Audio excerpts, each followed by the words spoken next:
your backyard. I go by they or she pronouns. Either is fine. I'm a teaching and learning specialist at the CTRL, and I will pass it over to my co-presenter to introduce themselves. Hey folks, my name is Matt Crate, the one on the left. I use they them pronouns, and I am also a teaching and learning specialist here at AU. And Shed and I are excited to work through this kind of challenging content with you all today. Excellent. So yeah, thank you for joining us. We will begin actually with some guidelines that we like to follow in our workshop, actually a content warning. In this session, we're going to discuss hate-based and traumatic events such as hate crimes or targeted violence. While we won't discuss any graphic detail, we will discuss the systems tied to this violence, such as racism, sexism, ableism, homophobia, and transphobia. So we encourage you, as always, to prioritize your well-being and engage with the presentation in a way that's productive for you. And so please feel free to take space from the presentation when you need it. And a quick meta moment is that we encourage doing the same with your students and providing content warnings and some flexibility for students to engage in the way that's going to work for them and help them learn the most from the material while also feeling belonging. Yeah.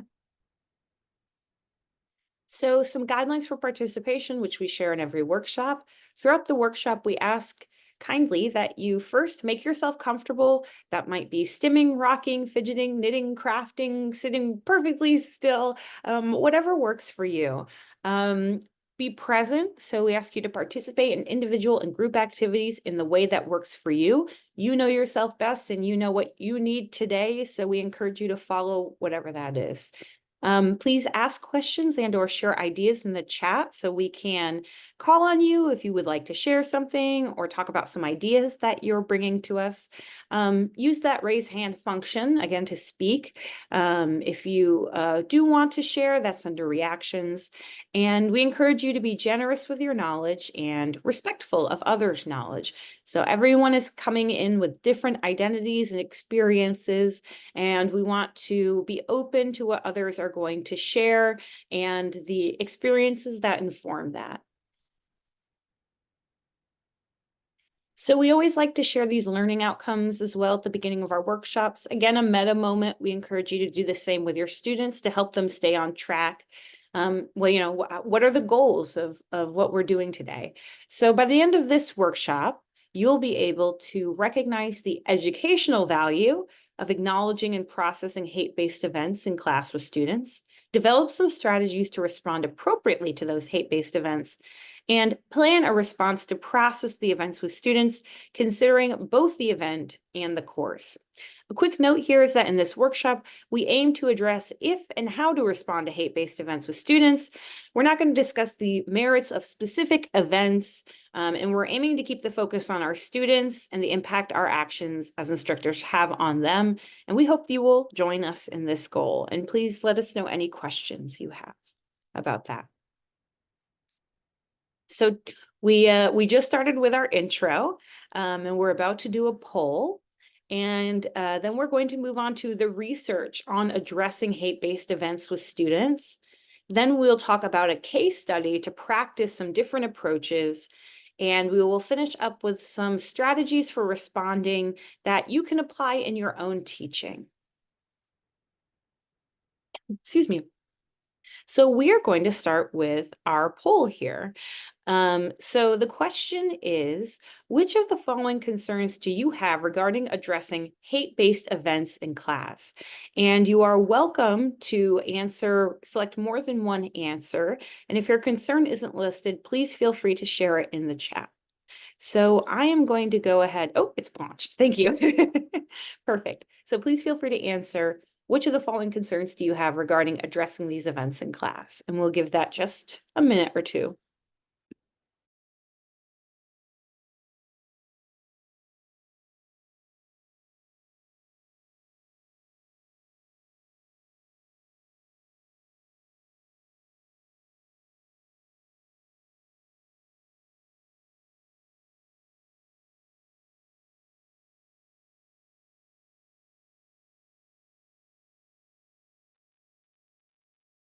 Let's take one more second to fill this out. We've got 85% participation. So if you haven't filled it out, please do.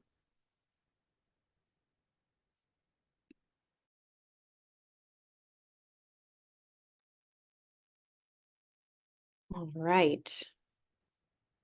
So let's look at the results that we have.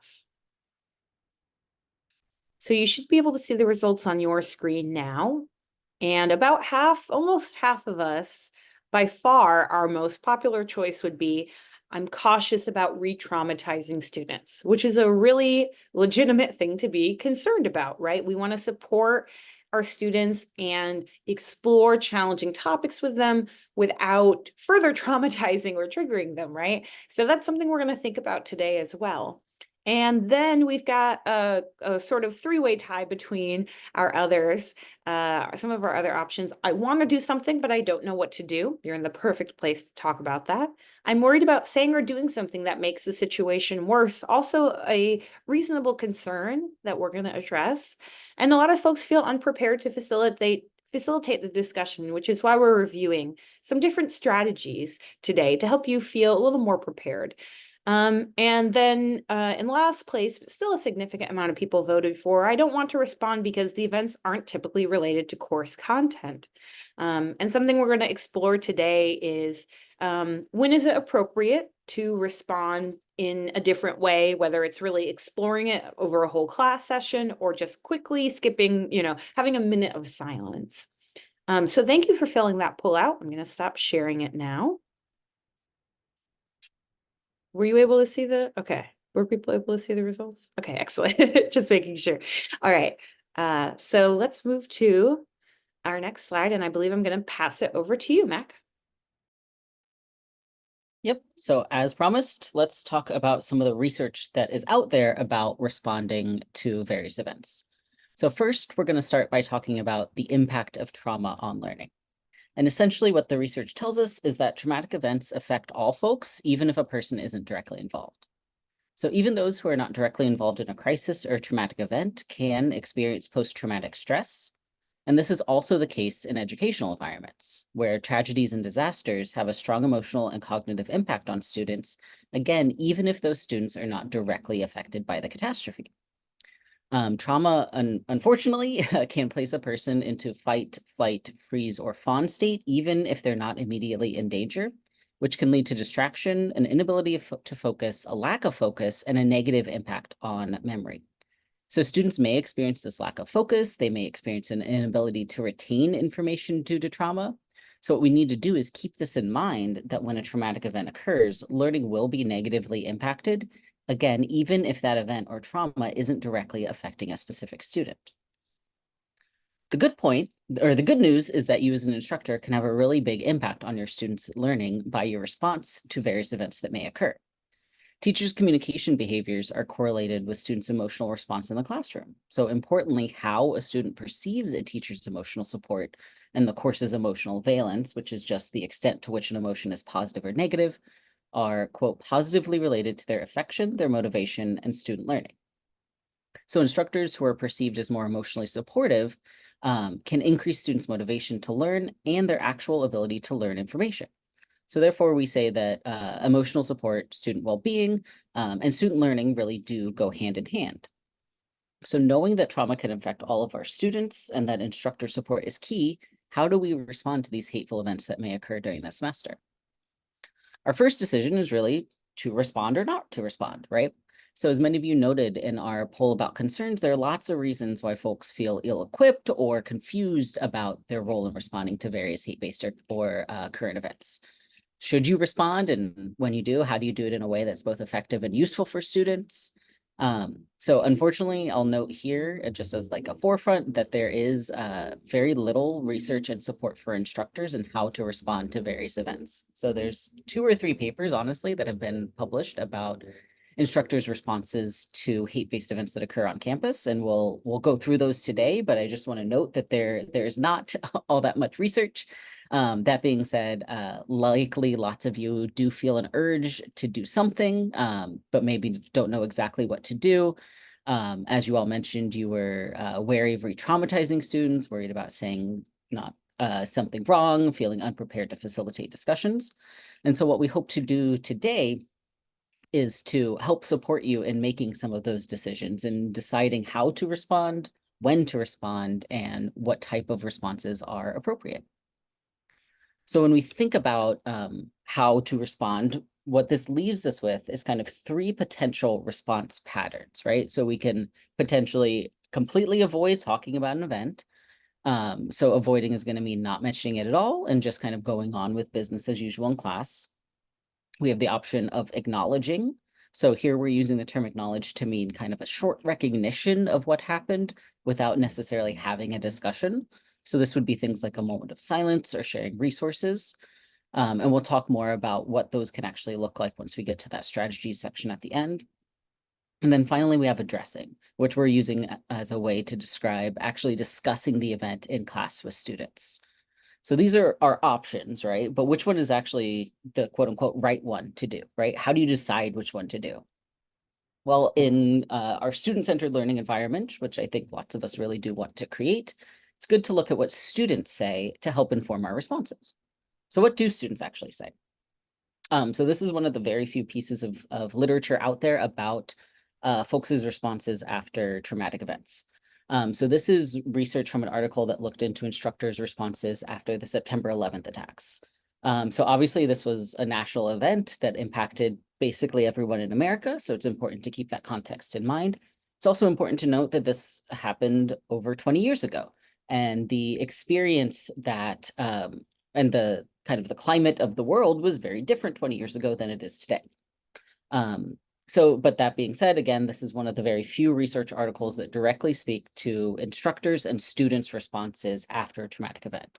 So what these researchers did was they polled instructors about their responses and asked students about the effectiveness of that response. And what they found is that students generally found any response helpful, from taking a moment of silence in class to potentially developing a whole class project based on the event. Students generally conveyed frustration, disappointment, or apathy when their instructors didn't respond, but very few conveyed that doing nothing was helpful or even appropriate. Now, we'll note again, this was a slightly older event, had a very different context in the world than lots of the things that we're encountering now. So what we wanted to do was ask students at our university their thoughts about how we could or what we should keep in mind as we think about responses to hate-based or traumatic events that may occur. So we have a program here at CTRL called the Student Partners Program. And these are a series of undergraduate students who work with our center staff on projects highlighting inclusive and equitable teaching practices. They have weekly discussions with the leads of the program, so we can ask them for their insight on various topics that are particularly salient. So these quotes came in response to the question, what do you want instructors or faculty to know or keep in mind when they respond to hate-based or traumatic events? And so I'll read these quotes out to you. The first one is, quote, I think it's equally as important to bring up in any course, no matter the discipline, because these events are impacting people in one way or another. And the second quote is, quote, I feel like sometimes, even though instructors' intentions are good, discussing it kind of does more harm than good if they're forcing students to discuss in class, because some students don't want to be thinking about it. Instead, I think it's really important to acknowledge people's feelings and acknowledge the kind of things that can be on people's minds, maybe like disruptions to being fully present in class. So essentially, this kind of backs up the research that we shared, but with a little bit more nuance in that students think it's important to bring up events in any course, recognizing that these events are impacting people regardless of the discipline or the major that they have. And that highlights the fact that trauma impacts people regardless of whether or not the event is actually directly affecting a particular student. It's also important to note that students may not necessarily want to have a discussion about a particular event that occurs, but would likely appreciate the acknowledgement and or the offer of flexibility. So what I want to do right now is just recognize that the experiences of our student partners may be very different than the experiences of your students in your own class, as well as your own positionality and your own experience as an instructor. So a key component here that we're trying to get across is that it is okay to ask students what they want or need at a given time. We'll discuss more about how exactly to do this once we get to that strategy section. But importantly, you can ask your students what they need, and they'll tend to be very open and honest with you, especially if you've created a learning environment where they feel empowered to share their perspectives with you. So this leads us to kind of the summary slide here, which is that responding to hate-based events in your courses may feel uncomfortable, but the research does indicate that students greatly appreciate both long and shorter acknowledgements and activities. These responses can help you build more positive relationships with students and promote trust in your classrooms. And also, we want to recognize that responding to these events within class can demonstrate to our students that we're attentive to how the world outside of the classroom can affect them and their coursework, right? So we need to be attentive to what's going on in the world and what's likely affecting our students' lives. And by responding or at least acknowledging events in class, that is one way to show that we're aware of what's going on for our students. So that leaves us with kind of two better response patterns, right? So acknowledging or addressing, right? Because a lot of students said that just avoiding and completely ignoring the event is not an effective strategy. So we're gonna talk about how to acknowledge and how to address again once we get to that strategy section. So hopefully this foregrounding, this foreshadowing will help you to stay in the session with us. But what I want to do here is note that before we get to that strategy section, people ask us, well, how do I decide what events to actually talk about, right? And our response generally is that we can't give you a list, unfortunately, because each of your individual contexts as an instructor are different. Each of your students are different. Each of the classes that you're teaching are different, right? The response in a math class may be different than the response in a sociology class. But what we can do is give you some factors to keep in mind that will help inform what your response to a given event is and how you frame that response. So we're going to start by talking about some individual-based factors. So these are factors related to you, your students, and your teaching context. And then after we go through these few individual-based factors, we'll talk about some factors related to the event in question. So these individual-based factors are our students' identities, our identities as instructors, our own mental health and emotional capacity, as well as that of our students, our departmental culture, our experience level, and our rank or our job title. So what does that actually mean, right? So what are these, what are some questions that we can ask ourselves when it comes to thinking about all of these individual-based factors? So we want to think about our students' identities and experiences, right? We're all trying to create these student-centered learning environments. So what do we know about our students? What do we know about them, their backgrounds, their races, their ethnicities, their genders, their disabilities, their socioeconomic status, their connection to the event, all of these various factors, and how can we use that to inform our response? We also want to think about whose experiences we are centering with our responses. Are we centering our marginalized students and their experiences, or are we centering the experiences of students who are from the dominant group? And then finally, how will we demonstrate care and compassion for all of our students, right? So that's research that I shared at the beginning showed that a positive impression of the course and a positive communication behaviors from instructors are associated with learning. So demonstrating care and compassion to all of our students can help our students learn. In responding to these traumatic events, we do typically consider the needs of our students first. However, it is really important to reflect on what you as an individual feel capable of doing in class, especially if you identify with those impacted communities. It is okay to prioritize taking your own space to process outside of your role as an instructor. That being said, you do want to think about how your positionality or your identity could show up in your response to these events. You can also think about your experience facilitating various emotionally charged discussions, as well as the experience of your students. So have you taught your students, or are they familiar with how to approach emotionally charged discussions? It's important to note that experience facilitating is not necessarily required, as you can still center students' lived experiences. But it is important to keep in mind if you have led emotionally charged discussions before, because a poorly facilitated discussion can erode trust between you and your students that can be hard to regain. You should also take your own mental health and emotional capacity, as well as that of your students, into account when deciding on your response. Are you and your students in a comfortable space to address or explore this topic? It's important to note, again, comfort isn't always possible in our classrooms, but heightened emotions can make discussions more difficult to have productively. We also want to think about, is there a general level of burnout, either for us or our students? Do you get the sense that students would like to discuss, or are they feeling less open? And have you asked them what they'd prefer or what they need?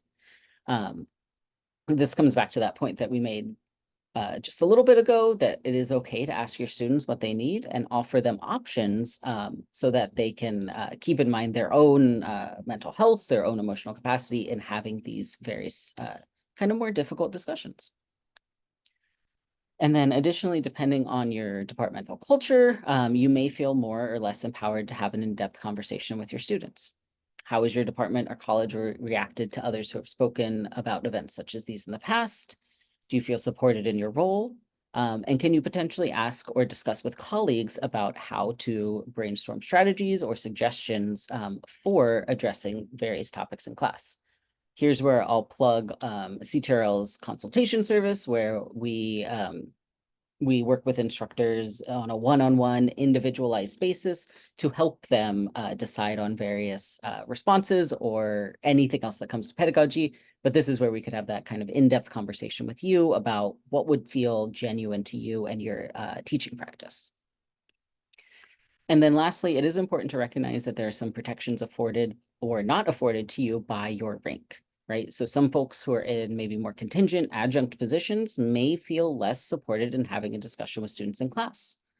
In this case, a moment of silence or an acknowledgement or a shorter discussion may fit your and your students' needs better than a longer discussion. And again, we'll talk about how to do this in a way that doesn't feel performative once we get to that strategy section at the end. We also want to talk through some event-based factors that will help instructors decide which types of events to respond to. And it may also help them decide on the level or type of response. It is important to note that all of these factors are going to intersect, and I know it's a lot of factors to think about, but just having one isn't really going to be enough to help inform your response or to decide on a response. It will help inform, but not necessarily decide on. So what are these event-based factors? They are proximity. So did the event occur on campus in the town or city where you teach, or in a space where students would be most aware of it? These closer events may feel more necessary to respond to, but every close event doesn't necessarily warrant a response. Additionally, similarly, not all events that occur away from campus can be ignored. We can think about the magnitude of the event. So is it a worldwide event? Do you and your students feel impacted by the event, even indirectly? These bigger events, again, may feel more necessary to respond to, but that doesn't mean that a relatively small event shouldn't be acknowledged or that every big event needs to be discussed. We can think about the timeliness. So when did the event occur and how soon after it will you connect with your students, and whether or not similar events have occurred frequently. If it's a new situation for you and your students, they may appreciate the time to process and discuss in class more than if it's a type of event that they've seen many times. For example, many students share that they don't necessarily want to discuss mass shootings anymore because they've been through so many of them. Now, that's devastating in and of itself, but it is important to keep in mind these limits that students share with us.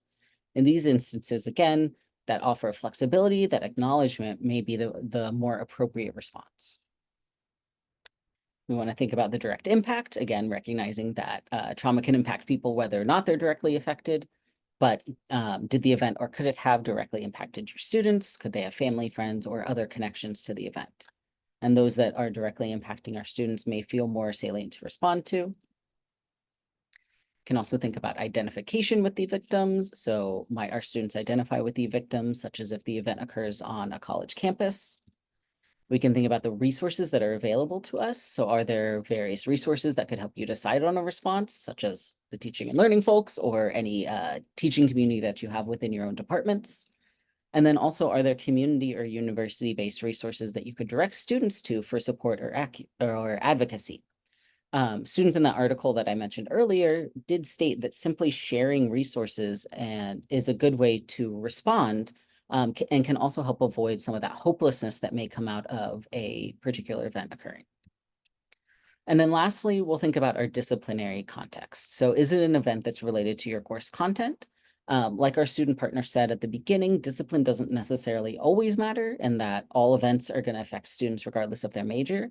However, sometimes it can be useful to discuss an event through a disciplinary lens, keeping in mind that we don't want to turn our students' trauma and suffering into a quote unquote teachable moment, especially if our students are identifying with the victims or are directly impacted.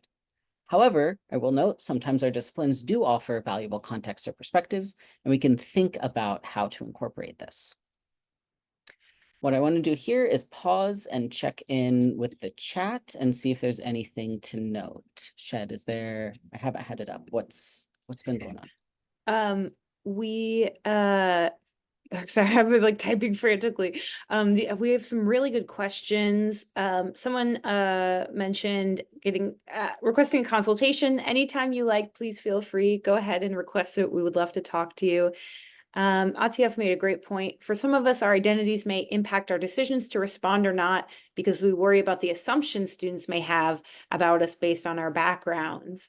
I mentioned that, yeah, you could even treat it as something that informs and strengthens your perspective and just be open about, this is my relationship to this issue and what's your relationship and how does that inform your perspective?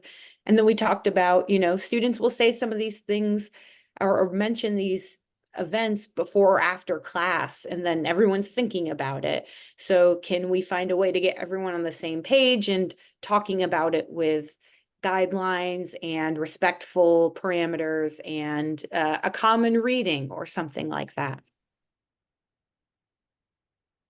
Great, thanks for summarizing. It looks like y'all are having a really, really intense conversation in the chat. So thanks for monitoring that there, Shed. So what I want to note is that we just went through a ton of content and Shed just shared a bunch of really key strategies from the chat. But what we want to do now is give you a chance to actually discuss and apply these factors and all of these kind of questions that are coming up to very specific short case studies that we've developed. So what we're going to ask you to do now is in small breakout rooms, we're going to offer you some scenarios to discuss, and your scenario will be the name of your breakout room. We're going to share a Google Doc that has both these scenarios that we're mentioning, as well as all of those factors and those questions that we brought up here in the chat so that you can view them and reference them back later. So we'll ask you to take about 15 minutes to discuss these instances with your peers in small breakout rooms, and then we'll come back together for a short debrief. Before we move you all into these breakout rooms, does anybody have any questions for us?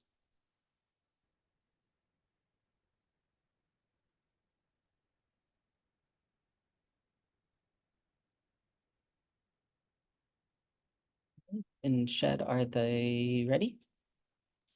We only have 3 rooms, so that fourth scenario is something that we could talk about as a group when folks come back. Or if you have time in your group to talk about the fourth one, you might do that.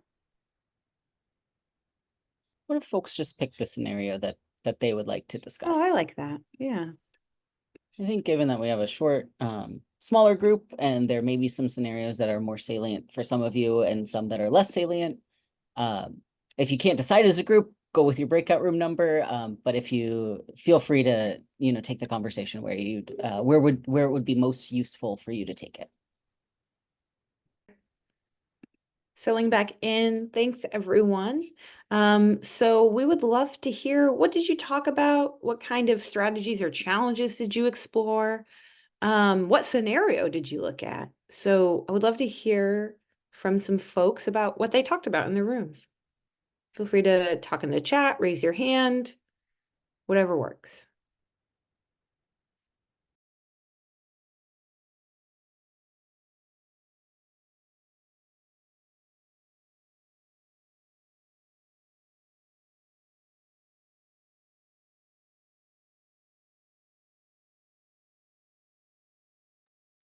I think some typing is happening.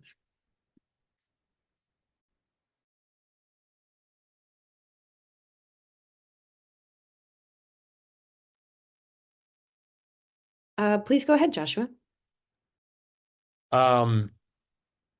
one of the things we talked about, one of the things I raised was that so we were talking about scenario 3 with the active shooter. So this happened, I don't know, like 3 or 4 years ago. There was a report of a shooter. I think it turned out not to have been real, but it was pretty concerning, during, as it happened, and it was a day where I wasn't teaching. And and the next day I did bring it up in class and asked how people were. But based on my discussion in this breakout room, I probably could have done more. I mean, because I guess my philosophy, my thought process then was like, oh, it turned out not to be real. So okay, I'll ask how people are doing and then done. But Robin was saying, well, we could direct students to certain resource, the counseling center, if they, if it really traumatized them, because it was a real threat, regardless of whether it was a real shooter, so. Thank you for sharing that. And I absolutely, I completely understand, once you realize that you're not actually being threatened, there might be a sense of relief, but our students could still, like Robin mentioned, feel that trauma. And so I'm really glad that you asked students, how are you doing? And I appreciate Robin's suggestion of directing students towards resources or practicing some flexibility with them, understanding that, they could be really shaken by what happened. So yeah, thank you for sharing that.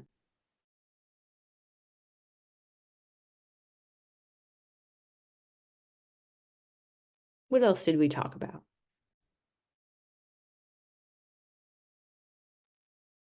Go. We did scenario 4. So our conversation kind of centered around a lot of this discussion of, do you acknowledge it at the beginning or acknowledge it at the end? So kind of like the placement of that acknowledgement and discussion was kind of the main point that we talked about. Kind of like the pros and cons of letting students who don't want to have the conversation leave if you do it at the end, but also giving them a heads up at the beginning that this conversation is going to happen, so they have to decide if they want to participate or not. But also, does that just distract them throughout the whole class, and then that's all they can think about? So we kind of had a lot of thoughts on both ways, but that was kind of the gist. This is a fantastic question. And I love that you all explored, what are the pros and cons of each way? And I think it makes sense, to sort of weigh the weigh the benefits of each way. I'll say I've had an experience where, something happened on campus and I showed up to class and I thought, oh, we'll spend 5 minutes on it at the end, but they could not focus on anything else. And it ended up taking over a good chunk of the class. So I think, to your point, that communication with students and saying, like, can you can you focus? Should we address this first? Or if you want to, like you said, respect that some students may not want to be a part of it, maybe there's a way to say to students, I know that this is on your minds. I would like to accomplish this thing today in class. Can we work on that together? Can you try to do that with me? And I understand if you can't give 100%, but maybe try and make a sort of meet them in the middle and say, let's try and accomplish this one thing or review this one idea in class today. And Hannah shares in the chat, sometimes I've done both. Oh, I love that. We start with silent reflections. They can brain dump and get their thoughts and emotions out, then do the classwork, then close the class with conversation. I love that. Yeah. And I think we have time for at least one more share from your group, if anyone would like to.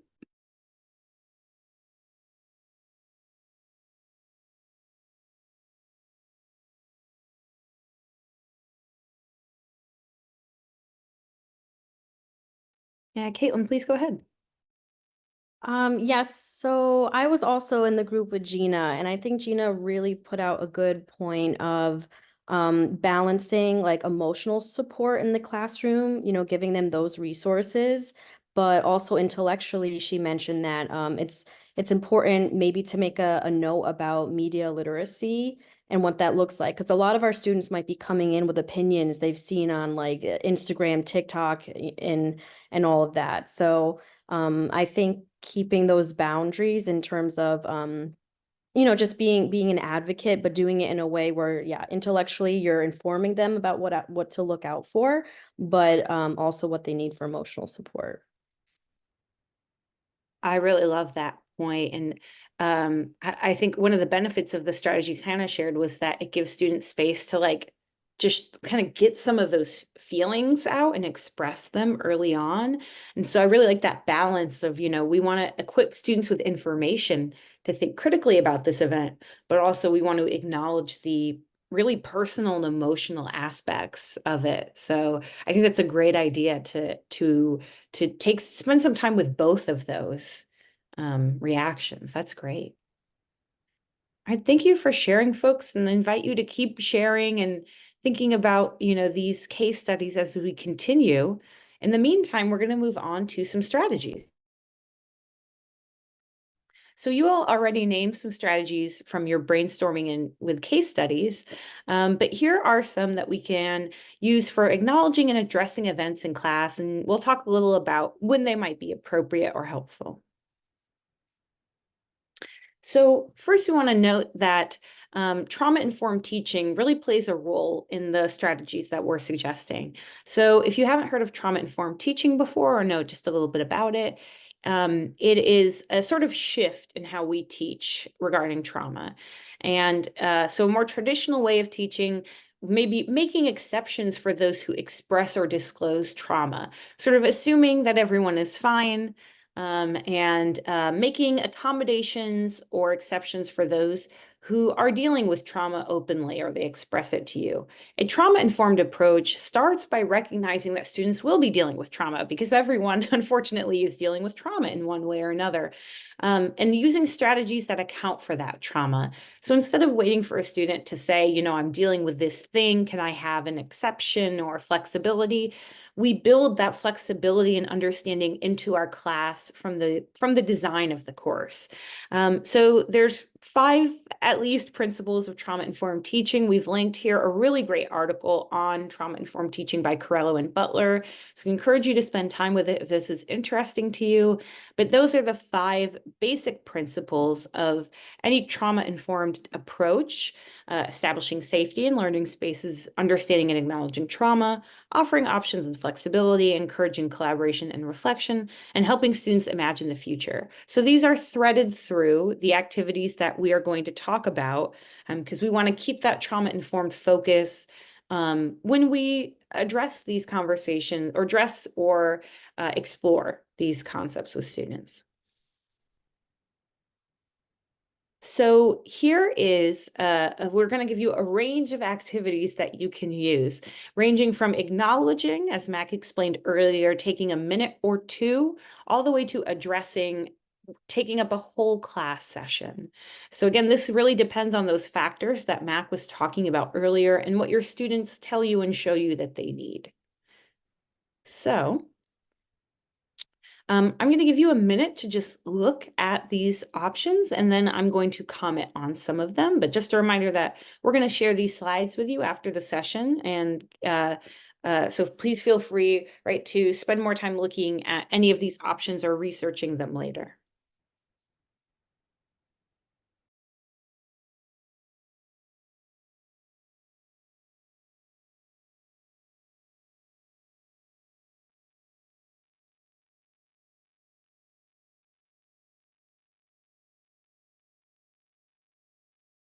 So on the acknowledging side, we have things like a moment of silence, mentioning to students how they can help mediate the problem, the issue, offering extensions and flexibility, which are always a compassionate thing when students are dealing with trauma. In the middle, we have things like, a short reading or a short discussion. And then with addressing, you might commit to a project as a class or dedicate a whole discussion to that event. And so again, it really comes back to what you feel is going to be appropriate and what your students express to you about what they're needing in the moment.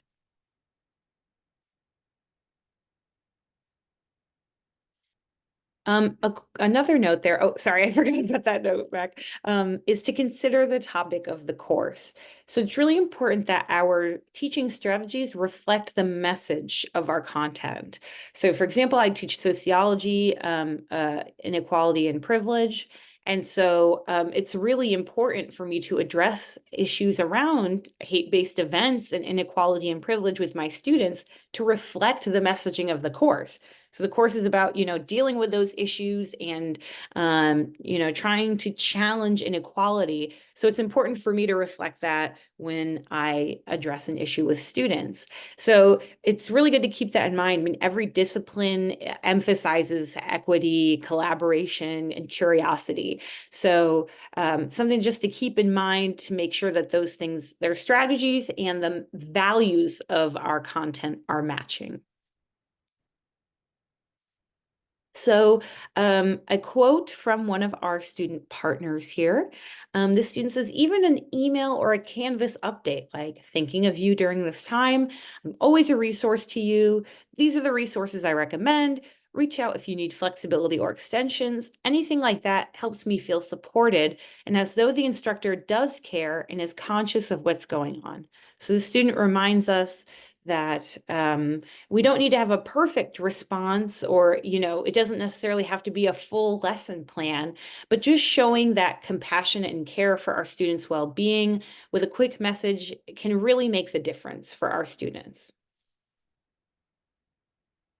Now, another set of strategies here, and these ones are ranging from anonymous to identified.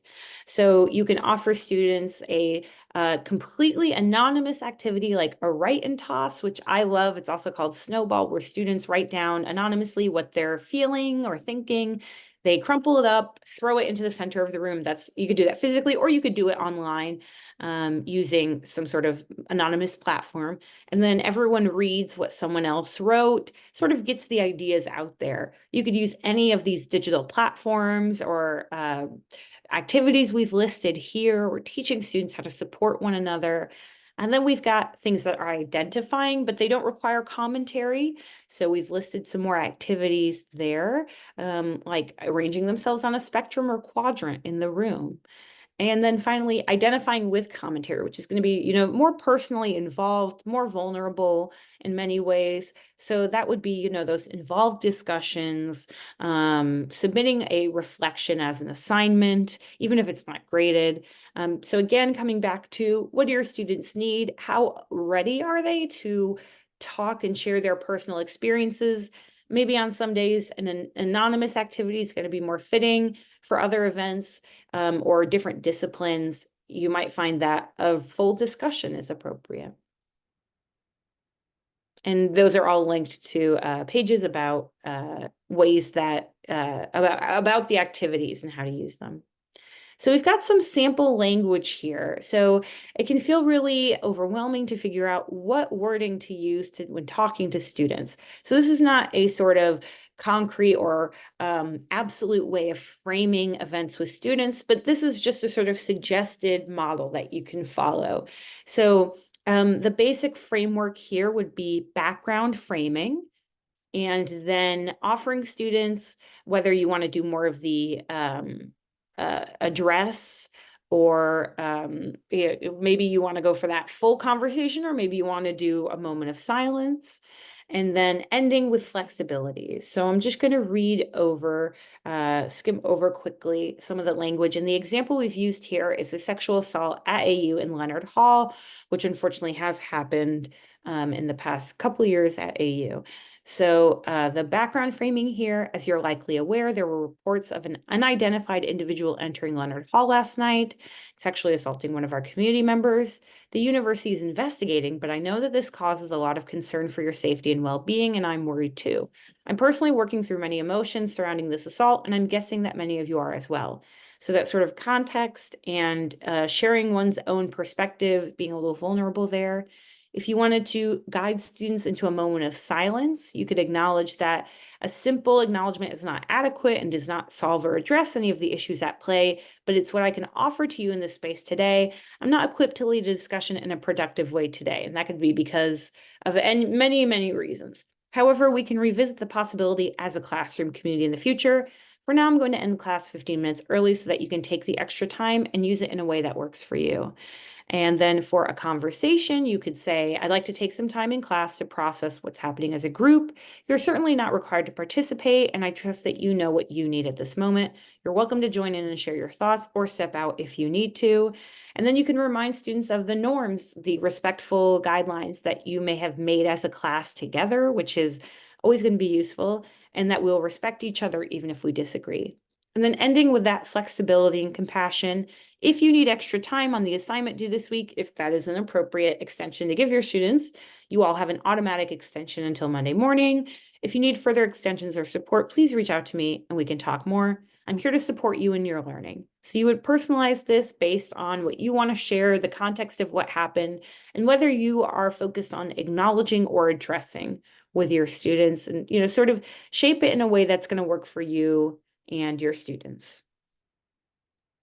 Can I jump in real quick, Shed? Yes, please. One thing that I just want to note here is that it was very intentional for us when we wrote this background framing to explicitly state what happened and describe what happened, not say something happened last night in Leonard Hall, and I think some of you might know and some of you might be scared. It's very important to explicitly name what happened using appropriate terminology, because otherwise it may not be the case that everyone knows what's happened, but also naming what happened is a key point of responding to it, right? We can't have a conversation about something if we're not willing to actually name what happened. So just wanted to point that out. Thank you for that reminder, Mac. Yeah, that's so true. And we don't want people to feel like their personal experiences are unspeakable or taboo, because our students are going to be connected to these issues. So another CTRL student partner quote here. If the professor asks, do you want to talk about this? Do you want to journal about it? Do you want to have a class conversation and spend the class talking about it? I also think that's equally productive as discussing it. Having multiple options is good. And we talk a lot in our programming and resources about Universal Design for Learning, or UDL, or basically the idea of offering students different options and flexibility to select the assignment or engagement that's going to work for them and their learning. In the same way, when one of these events happens, it can be really effective to offer students different ways to engage and let them decide what they're going to do to address or acknowledge this event. So as the student says, multiple options is good. So an overarching sort of mindset here when it comes to approaching these discussions. Often students might think, okay, I have to win the conversation. I need to be right. I have to get the correct answer that the professor likes and agree with the professor so I get an A for this class discussion. And students have been trained to think that way in some contexts. Instead, we really want to shift them out of that mindset towards curiosity, exploration, listening, reflection, dialogue, and respect, rather than trying to reach consensus, agreement, or expertise. It's more about understanding than resolution. And you can connect this back to your disciplinary or subject skills because all disciplines emphasize curiosity, exploration, dialogue, right? It's a scholarly responsibility, not just something that you would like them to do to be respectful, but it is something that is part of their grade, is respectfully and curiously engaging with one another. So it's also helpful always to be transparent about the goals of the discussion. What are we trying to accomplish by talking about this? So students know why they're engaging and what they're supposed to get from it. Generating community guidelines with your students, we can offer lots of suggestions around that, but working with your students to create respectful guidelines so that they play a role in making them and they can feel more accountable to them than if we just hand them respectful guidelines. And as Mac mentioned, to avoid talking around the issue. So naming what happened clearly and sort of explaining that to students if necessary. And again, these are all aligned with those trauma-informed principles that we mentioned earlier. Little reminder here as we get to the end of our presentation, you don't have to be an expert. We hear folks all the time say, you know, I don't have that experience. How can I comment on it? How can I facilitate a discussion or redirect a student to more respectful language if I don't have that experience? And the answers are, first, you can honor lived experience. So you may not have that identity, but you can say, you know, if we listen to this group or if we see the history of this issue, we know that this behavior is disrespectful or dehumanizing. You don't have to have the experience to highlight the words and experiences of those who have dealt with it. The other thing we can do is rely on empathy. So you might say, you know, I don't have that experience, but I think if I did, I would be really hurt by that, or I would want to explore that, you know, that language or that incident. So you don't have to have the experience, but show that sort of respect and compassion and honor what those who have the experience share with us. I'm going to take our slides slightly out of order here, Shed. Okay. So what I want to do here is just mention to you all that we have a lot of resources. And again, you'll get all of these links. But to get at that point of, you know, sometimes it's helpful to share with students the resources that are available to them. We have both resources that are available to you all as instructors, and then also some resources that you might use in the course of having a discussion. So like offering students the Office of Wellbeing or making a care report for students that are struggling more than you might expect. So I just wanted to highlight that before we go to kind of what we'll ask as our kind of final discussion, which is what additional questions or comments do you have? Is there anything else that that we can help respond to, or what other concerns do you still have? And what can we do to make this kind of having these difficult conversations easier for you? So we'll just open it up for any questions, comments, concerns. And if we don't have any, that's also okay.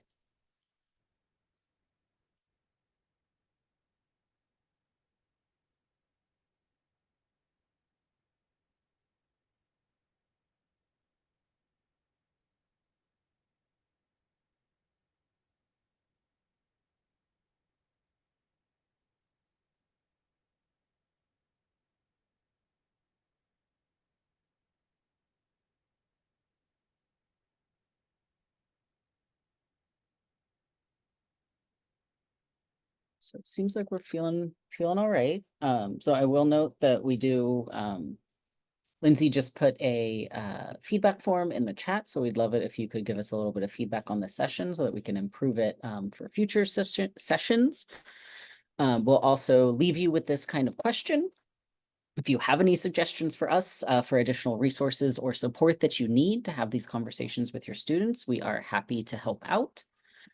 So I'll leave you with this question, and I'll also note that there are a few upcoming events that you might be interested in. So there is an Exploring Current Events in College Classrooms Faculty Learning Community that occurs on March 19th at 1 p.m. and is facilitated by one of our Inclusive Pedagogy Fellows, Felton Moss. And then Shed and I are running a workshop on calling in, which is a discussion technique that you can use when the discussion goes a little off the rails. If you need a little support in addressing some challenging comments that students might make during the class, calling in is a fantastic technique. And we look forward to talking about how to do it with you. And with that, thank you all for being here. We can hang around if anybody does have like a more individualized question that they'd like